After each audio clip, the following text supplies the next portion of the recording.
Welcome to This Explainer. Today, we're unpacking an absolutely incredible strategy from Choi Won-yak.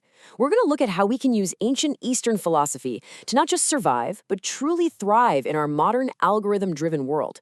We're tackling the core challenges humanity faces in the AI era head-on and exploring how correlative thinking, which is this profound idea of viewing the world not as isolated parts, but as deeply interconnected relationships, actually provides our best path forward. So, let's dive right in with a massive question. In a world run by soulless algorithms, what is humanity's ultimate survival strategy? Think about it. When a customer service chatbot tells you it's so sorry you had a bad day, it sounds empathetic, right? But there is literally nothing behind those words. As this illusion gets better and better, figuring out how to protect the core of what actually makes us human is the exact puzzle we're going to solve today. Here is our roadmap for the explainer. We'll be covering 1. The AI era's crisis. 2. Empathy as survival strategy. 3. Setting boundaries with logos. 4. The new AI etiquette. 5. Resolving alienation through Huazheng. And finally, number 6. Humanity's final defense line. Let's start with Section 1, the AI era's crisis, digital alienation, and the emotional void. Can an algorithm truly feel your pain? Well, consider how an AI actually operates. It can analyze massive datasets to spit out a perfectly structured, comforting sentence when you're crying. It can write a beautiful, evocative poem about a sunset. But it has never felt the warmth of the sun on its skin. That physical, subjective experience of being alive, what philosophers call qualia, is completely absent. It feels absolutely nothing. And this brings us to a really fascinating, uniquely Korean emotion called han. Han refers to a deep-seated state of long unresolved injustice, sorrow, and longing.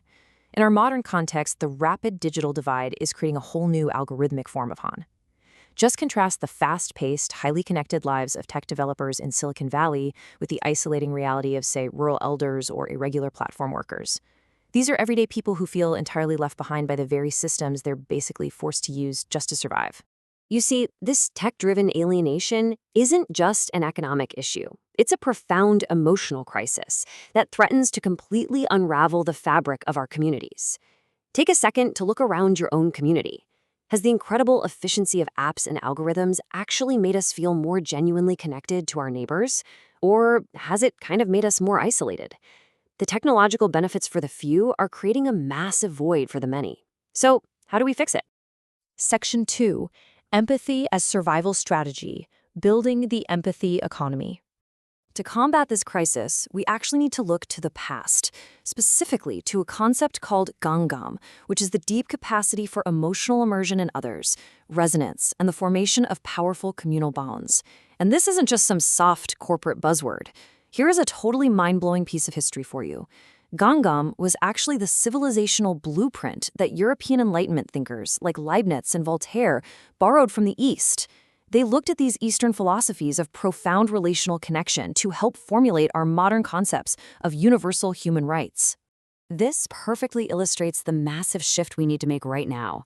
For decades, we've operated as isolated, rational actors, independent, totally transactional. But as AI effortlessly takes over pure analytical tasks, human labor has to transition. We have to become what the source calls relational beings. This is where correlative thinking becomes our ultimate survival strategy. Instead of seeing ourselves as standalone cogs in a machine, we have to realize our true value lies in our deep connections to one another. We need to thrive in an empathy-driven economy. Think of the jobs AI simply cannot do because they require actual communal connection, deep caregiving, community building, nuanced ethical oversight. Our distinct advantage over machines is that we are beautifully, messily entangled with one another. Moving on to Section 3, setting boundaries with logos, the ethics of distinction. Now, empathy alone, without rules, can lead to total chaos, right? We need a firm framework to navigate this highly pluralistic AI era. The core principle here is the Confucian logos, perfectly captured by the phrase X is X and negative X is negative X. Okay, I know that sounds a bit academic, but let me break it down. In our rush to make everything equal, we sometimes pretend everything is the exact same. We blur the lines. But true harmony actually respects distinct roles. Think about it like this. A violin isn't a cello, and pretending they are the same ruins the entire orchestra. If we start saying everything is all more or less the same, our communities collapse. We absolutely must firmly distinguish human ethical responsibility from AI's mechanical output to prevent systemic harm. Imagine letting an AI make parole decisions or grade a student's deeply personal, traumatic essay without human ethical oversight. No way, right? A teacher has fundamentally different responsibilities than a student, just as a living, breathing human has fundamentally different responsibilities than a software program. When you combine this structured logos with the concept of REN, which is humaneness or the relational ethic that demands difference must never become discrimination, you get an incredibly robust defense system. We've all seen what happens without it: biased hiring algorithms that filter out certain demographics, or facial recognition failures that unfairly target minorities. Designing AI with REN means having the fundamental empathy to ask, how would I feel if this algorithm targeted me? It respects natural differences, but actively, fiercely prevents discrimination. Section 4. The new AI etiquette, navigating daily digital life. Because we are embodied humans interacting with digital agents every single day, we desperately need a new Byomjol. Byomjol is the practical etiquette and everyday social norms that keep relationships running smoothly.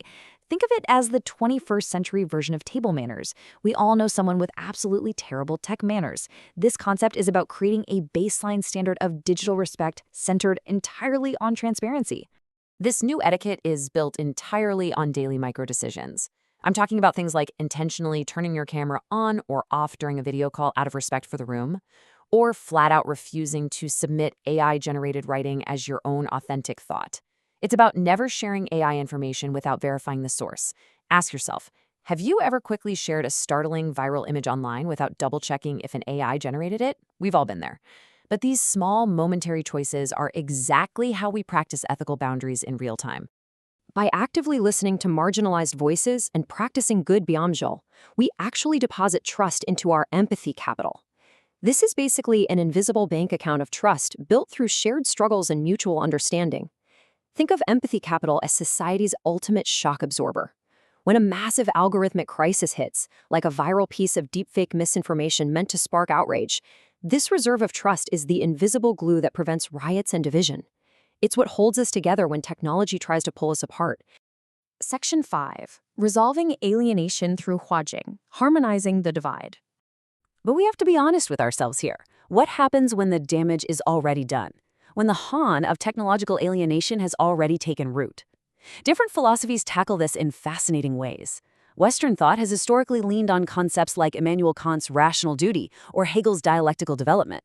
But Eastern thought, drawing from Buddhism's interconnected compassion and Confucius's relational Ren, takes a uniquely powerful approach.